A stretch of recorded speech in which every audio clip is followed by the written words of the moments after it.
नमस्कार, मैं हूं नीलू। आज है 5 अगस्त, दिन बुधवार। देखिए, एक अच्छी खबर आ रही है। अब अच्छी खबर कब तक रहेगी पता नहीं। अमेरिका और ईरान की जंग के बीच महंगे तेल की मार झेल रहे दुनिया के लिए एक अच्छी खबर। जी हाँ, अमेरिका, ईरान और ओमान तेल व्यापार के लिए अहम हॉर्मूज को फिर से खोलने के लिए एक समझौते के करीब पहुंच गए हैं, ऐसा माना जा रहा है। और इस बात का ऐलान आज होगा। तो अमेरिका ने बुधवार यानी कि 5 अगस्त को इस डील की घोषणा करने की योजना बना ली है। यानी कि आज हो सकता है कि इसका ऐलान हो जाए। अब वो किस तरह से होगा, क्या होगा, उसकी थोड़ी बहुत जानकारी जो निकलकर सामने आ रही है वो आपको बताती हूँ। ये रिपोर्ट अमेरिकी न्यूज वेबसाइट एक्सियोस के हवाले से छापी गई है। अगर ये डील फाइनल हो जाती है तो ये बहुत अहम बात होगी। कई हफ्तों से बातचीत के दौर से गुजर रहे इस समझौते का मकसद अमेरिका और ईरान के बीच सीज फायर को फिर से शुरू करना और परमाणु समझौते पर बातचीत को दोबारा शुरू करना है। हॉर्मूज को फिर से खोलना बातचीत के मेज पर लौटने की दिशा में पहला कदम साबित हो सकता है। एक्सियोस की इस रिपोर्ट के अनुसार जिस समझौते पर बातचीत चल रही है उसके तहत हॉर्मूज स्ट्रेट में ओमान और ईरान के बीच 60 दिनों की अस्थायी व्यवस्था की जाएगी, जिसे आगे बढ़ाया भी जा सकता है। इस स्ट्रेट से अरब सागर की ओर जाने वाले सभी जहाजों का आवागमन ईरान के साथ तालमेल बिठाकर ओमानी जो पूरा जल क्षेत्र है उससे होकर दक्षिणी लेन से होगा। इस 60 दिनों की जो पूरा ड्यूरेशन 60 दिनों का होगा, इस दौरान कोई टोल या फिर शुल्क नहीं लिया जाएगा, जैसा पहले तय हुआ था। बताया जा रहा है कि अब भी वही बात हो रही है। दोनों देश 30 दिनों के भीतर भीतर हॉर्मूज के बीच वाली जो लेन है, यानी कि मीडियम लेन से नौसैनिक जो बारूदी सुरंगे यानी कि नेवल माइंस जो बिछाई गई थी उसको हटाने का काम करेंगे।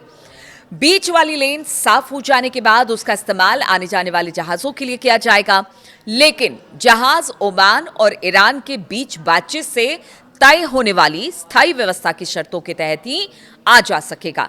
यानी कि ये दोनों बताएंगे कि कौन सी रूट से जाना है और जब सहमति बन जाएगी तो उसी रूट से हॉर्मूज स्ट्रेट से जो जहाज है, जो तेल और गैस के टैंकर है, वो यहां से गुजर पाएंगे।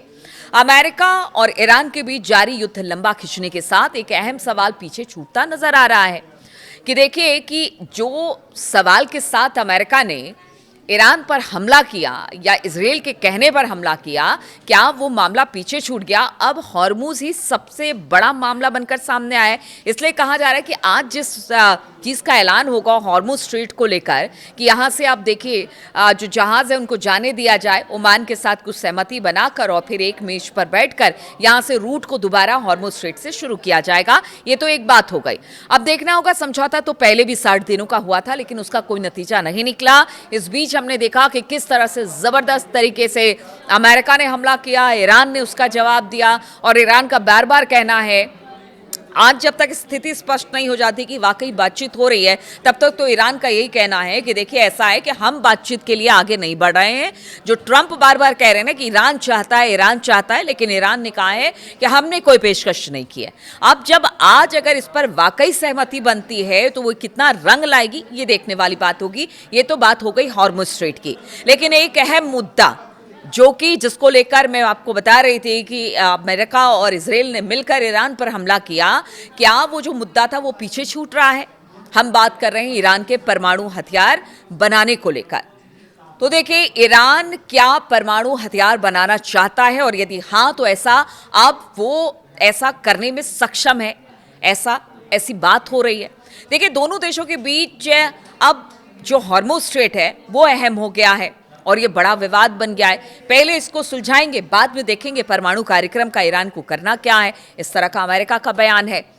ऐसे में ये हैरानी की बात है कि परमाणु कार्यक्रम पर पहले जैसी चर्चा नहीं हो रही है। वर्ष 2025 और 26 की बात की जाए तो अमेरिका और इजराइल के लिए ये सबसे बड़ा और हमले का प्रमुख कारण था और इसी को लेकर यह कहा गया था कहीं ऐसा ना हो कि ईरान परमाणु बम बना ले, परमाणु हथियार बना ले। इसीलिए मिडिल ईस्ट में शांति के लिए हमने ये काम किया है कि हमने ईरान पर हमला कर दिया, लेकिन अब वो पीछे छूट रहा है। और परमाणु हथियार विकसित करने की बात जहां तक है ईरान की, उसको लेकर कहा जा रहा है कि आयतुल्ला अली खामनेई साहब नहीं चाहते थे, लेकिन मुस्तफा चाहते हैं कि परमाणु संपन्न देश ईरान बने। और अब इसी चीज को लेकर आशंका जताई जा रही है कि क्या अब ईरान जल्द परमाणु बम बना लेगा या हथियार बना लेगा। ईरान ने स्पष्ट कर दिया है कि वो हॉर्मुज स्ट्रेट से गुजरने वाले जो जहाज हैं उनकी आवाजाही को प्रभावित करने की क्षमता रखता है, और ये उसने बता दिया है। इससे युद्ध समाप्त होने के बाद भी अंतर्राष्ट्रीय समुदाय पर वो लगातार दबाव बनाता रहेगा, और एक नया साधन और एक नया टूल उसके हाथ में लग गया है, ये अब ईरान जान गया है। और माना जा रहा है कि ईरान के पास दबाव बनाने की क्षमता भी है, क्योंकि देखिए सिर्फ परमाणु बम को लेकर यह हमला किया गया था अमेरिका की तरफ से, लेकिन अब तो उसके पास स्ट्रेट ऑफ हॉर्मुज भी है। माना जाता है कि ईरान के पास लगभग इस वक्त 440 किलोग्राम 60% तक इनरिच्ड यूरेनियम मौजूद है, जो सैद्धांतिक रूप से लगभग 10 परमाणु हथियार बनाने के लिए पर्याप्त और सक्षम है। सामान्य परमाणु ऊर्जा संयंत्रों के लिए केवल 3 से 5% तक इनरिच्ड यूरेनियम की आवश्यकता होती है, जबकि जो बाकी कार्य हैं जैसे रिसर्च का काम है या फिर इलेक्ट्रिसिटी है या बाकी काम है रोजमर्रा की चीजों में, अनुसंधान कार्यों में अधिकतम 20% तक संवर्धन यानी कि इनरिच्ड यूरेनियम माना जाता है कि होना चाहिए। ऐसे में अगर 60% तक इनरिच्ड यूरेनियम ईरान के पास है तो इसी बात को लेकर अमेरिका चिंता जता चुका था, और इजराइल ने भी चिंता जताई थी कि देखिए अगर हमें ये पता चल रहा है, हमारे सोर्सेस से पता चल रहा है, तो ऐसा है। क्योंकि देखिए विशेषज्ञों के अनुसार परमाणु हथियार विकसित करने की संभावना के अलावा इसका कोई और व्यवहारिक उद्देश्य नहीं दिखाई देता है, ऐसा एक्सपर्ट मानते हैं। इससे संकेत मिलता है कि ईरान भविष्य के लिए अपने विकल्प खुले रखना चाहता है परमाणु हथियारों को बनाने के लिए। हालांकि परमाणु हथियार बनाने के लिए केवल इनरिच्ड यूरेनियम की ही जरूरत नहीं पड़ती है। इसके लिए आपको विशेष उपकरण की जरूरत पड़ती है, इक्विपमेंट्स की, कुछ और अन्य सामग्री की जरूरत होती है, एक पूरा इंफ्रास्ट्रक्चर आपको चाहिए होता है। अमेरिका और इजराइल द्वारा ईरान के परमाणु ठिकानों पर जो हमले पीछे हमने देखे फरवरी से लेकर अब तक, वो जो हमले किए गए उसमें तकनीकी क्षमता को कुछ नुकसान तो पहुंचा है, ऐसा ईरान भी मानता है। लेकिन ईरान का कहना है कि उनका परमाणु कार्यक्रम रुका नहीं है। लेकिन विशेषज्ञों का मानना है कि वैज्ञानिक ज्ञान और विशेषता को बमबारी से समाप्त नहीं किया जा सकता है। इस बात पर गौर कीजिए। आप भले आप जहां पर मतलब उनका जो परमाणु कार्यक्रम जहां चल रहा था उस जगह को आप तबाह कर देंगे, लेकिन आखिर जिस व्यक्ति को, जिस वैज्ञानिक को इसकी विशेषज्ञता है, यानी जो एक्सपर्ट हैं परमाणु हथियार बनाने में, उनके ज्ञान और उनके एक्सपर्टीज को आप कैसे छीन लेंगे? उसको कोई बमबारी भी नहीं मार सकती है।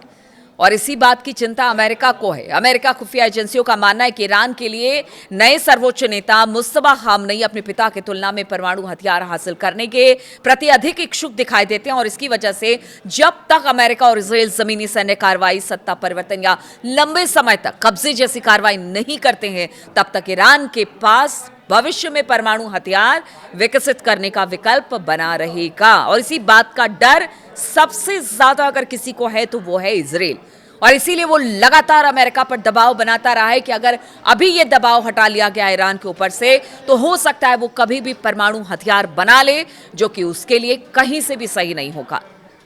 और इसी प्रकार यदि ईरान परमाणु हथियार हासिल कर लेता है तो क्षेत्रीय देशों के लिए उसके खिलाफ सैन्य कार्रवाई करना कठिन क्या असंभव हो जाएगा। आप देखिए ऐसे में अमेरिका को भी लगता है, आप देखिए जिनके पास भी परमाणु हथियार है उनसे अमेरिका उलझता नहीं जल्दी। ऐसे में आप उत्तर कोरिया का एक उदाहरण देख सकते हैं कि उत्तर कोरिया कुछ भी कर ले, अमेरिका कभी उसको पलटकर जवाब नहीं देता।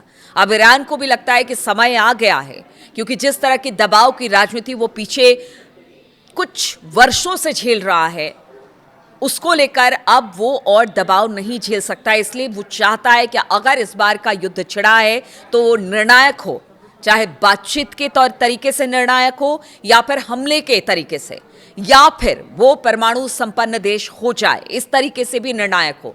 तो इन तमाम बातों को ईरान भी समझता है, और आज जब बातचीत के मंच पर एक बार फिर से ईरान, ओमान और अमेरिका बैठेगा तो देखना होगा कि क्या वाकई हॉर्मुज खुलता है और आगे की बातचीत के लिए नई राह दिखाई देती है। इस पर सबकी नजर होगी, मेरी भी नजर होगी।